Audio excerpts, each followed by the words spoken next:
Virtuous mission. Sounds like some kind of initiation ritual. You know, don't get cocky. This isn't a training op. Right. So what exactly is this wonderful mission? Well, about 2 years ago, a certain Soviet scientist requested asylum in the West through one of our moles. His name is Nikolai Stepanovich Sokolov. He's head of the OKB 754 Design Bureau, one of the Soviets' top-secret weapon research facilities, and the East's foremost expert on weapons development. Sokolov? Isn't he that famous rocket scientist? The very same. On April the 12th, 1961, the Soviets achieved the first manned spaceflight in history. The Earth was blue, but there was no God. Well spoken. The rocket that carried Yuri Gagarin into orbit was the A-1, known as the Vostok rocket. Sokolov is said to be the man most responsible for the multi-engine cluster used in that rocket. After Gagarin's flight, Sokolov left rocket development to become the head of the newly established Design Bureau. From a lowly technician to head of a design bureau, that's quite a success story. So why do you want to defect? It seems he'd become afraid of his own creations. Afraid? Call it a crisis of conscience.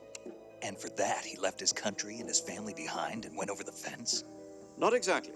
One of his conditions was that his family was also to be taken safely to the West. We used a mole to get the family out first and succeeded in sneaking Sokolov over the Berlin Wall shortly afterwards. I was the one who conducted the operation. The security on the eastern side was still full of holes back then. Then what? We got Sokolov over in one piece, but the whole ordeal had left him exhausted, and we checked him into a hospital in West Berlin. It took him 2 weeks and more than 600 miles to get from the research facility in the Soviet Union to Berlin. He was in no condition to say anything coherent. And it was only a week later that we had something much bigger on our hands. The Cuban Missile Crisis. October the 16th, 1962, President Kennedy received word that the Soviets were in the process of deploying intermediate-range ballistic missiles in Cuba. The President demanded that the Soviets dismantle and remove the missiles. At the same time, he announced a naval blockade to prevent further missile shipments from reaching Cuba. But the Soviets didn't back down, instead placing their armed forces on secondary alert. Soviet transport ships carrying missiles continued on course towards Cuba. US and Soviet forces went on alert for an all-out nuclear war. Frantic negotiations were conducted through the UN's Emergency Security Council and unofficial channels to end the hair-trigger standoff. Finally, on October the 28th, the Soviet Union agreed to remove its missiles from Cuba. And so the world avoided a nuclear holocaust. But in order to get the Soviets to pull their missiles out, we had to make a deal. You mean the one where the US agreed to remove its IRBMs from Turkey? No. The Jupiter IRBMs deployed in Turkey were obsolete, and we were going to get rid of them anyway. They had no strategic value whatsoever to either the US or the Russians. The Turkey deal was a ruse, a cover story that was fed to the other intelligence agencies around the world. So what did the Russians really want? Sokolov. They wanted us to return Sokolov. You mean the Soviets pulled out of Cuba just to get their hands on Sokolov? That's right. What the hell was he working on? At the time, we had no idea. We were running out of time. It was either give up Sokolov or risk full-scale nuclear war. In the end, we had no choice. President Kennedy gave in to Khrushchev's demand.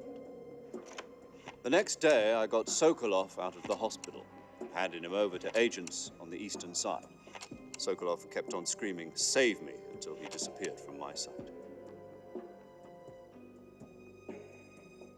Then, a month ago, we received some new information from one of our moles. About Sokolov? Yes.